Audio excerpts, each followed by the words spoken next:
Olá pessoal, tudo bem? Então aqui é o professor Gustavo e hoje eu venho através desse vídeo fazer uma revisão para a nossa avaliação de aprendizagem que acontecerá na próxima semana, dia 11/11, na escola, como já combinado, na próxima quarta-feira pela manhã.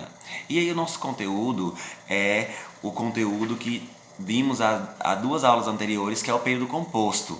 Então o período composto é o que acontece com o período composto. Então nós temos dois tipos de período, o simples e o composto. O simples, por sua vez, ele tem apenas um verbo, ou seja, uma só oração. Então quando eu falo que eu gosto de você, eu tenho aí um verbo sozinho, que no caso é o verbo gostar. Então esse verbo gostar, como ele se encontra só, eu tenho uma oração e eu tenho um período simples, ou então chamado de oração absoluta, quando tem apenas um verbo dentro do período, dentro da oração, ou seja, no contexto, seja da fala ou da escrita. Quando eu tenho o período composto, o que eu tenho aí agora percebendo? Como é composto, eu tenho mais de um. É igual o nome composto. Digamos o nome Luiz Otávio. O nome Luiz Otávio ele é um nome composto. Por quê? Porque tem dois nomes. Já o período composto ele é chamado assim porque ele tem mais de um verbo, ou seja, dois ou mais, fazendo assim o período ser composto. Então, quantas orações nós temos? 3, 4, 5. O período ele é composto. Se tiver apenas uma, o período ele é simples. O período composto, gente, nós temos ele de duas formas. Nós temos o período composto por coordenação ou nós temos o período composto por subordinação. Vamos entender cada um deles rapidamente aqui, em forma de revisão, porque você já tem um slide feito por mim, um vídeo gravado, uma gravação de tela da última aula, onde eu explico tudo isso e mostro exemplos. E eu quero que vocês voltem a ver esse vídeo para melhorar o entendimento para a avaliação de aprendizagem. O período composto por coordenação, ele tem, claro, duas orações e cada oração dessa ela é independente. Ela não precisa da outra para ter sentido completo. Eu coloco as duas juntas para melhorar o sentido, tanto de uma oração da primeira quanto da segunda. Mas se elas duas estiverem separadas, elas conseguem ter sentidos sozinhas. Digamos que a frase é: nós temos um exemplo aqui do livro. Eles estudam muito e discutem em congresso. Se eu falo que eles estudam muito, todo mundo entende? Entende. Eles estudam muito é uma oração sozinha que eu posso compreender. E discutem em congresso.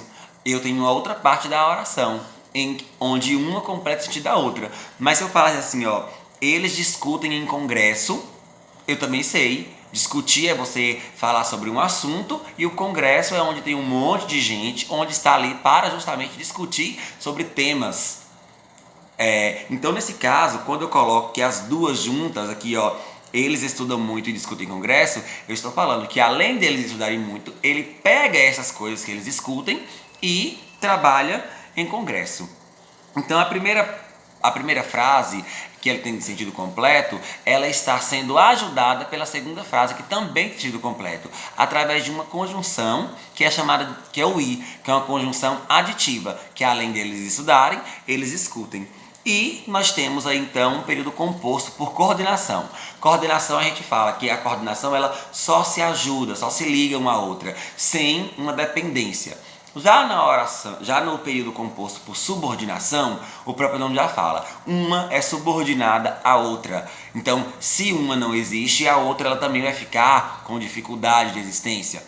Por exemplo, resolvi que vou decorar a gramática toda. Quase impossível, né, gente? Decorar a gramática toda, mas a frase é essa que está aí no livro de vocês, que você já deve ter lido, que eu pedi para vocês fazerem isso em aula anterior.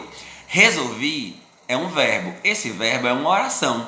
Resolvi o quê? Então eu falto resolver alguma coisa. Então resolvi que vou decorar a gramática toda. Então nesse caso aí, que vou decorar a gramática toda é uma oração subordinada à primeira.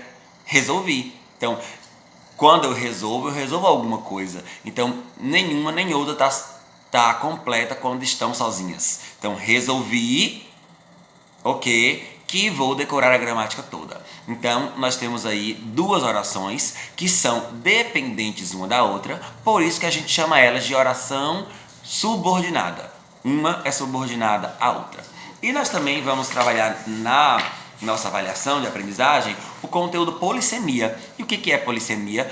Poli quer dizer muita, semia significado, então muitos significados. Então são palavras que apresentam muitos significados dependendo do contexto, assim como eu já expliquei para vocês.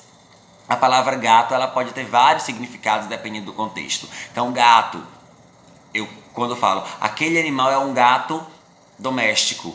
Então se eu falo que aquela menina é uma gata, se eu falo que eles fizeram um gato de energia. Então a palavra gato, ela tem vários significados dependendo do contexto onde está inserido. E a língua portuguesa, ela tem dessas, né? Até para nos ajudar, para deixar mais expressivo, para deixar mais interessante a fala. E através da nossa compreensão de mundo, nós vamos entender tudo isso. Então, estudem para avaliação, eu vou mandar os vídeos novamente, vou indicar as páginas onde estarão o conteúdo e na próxima semana nós temos a avaliação de aprendizagem. Fiquem todos com Deus e até uma próxima.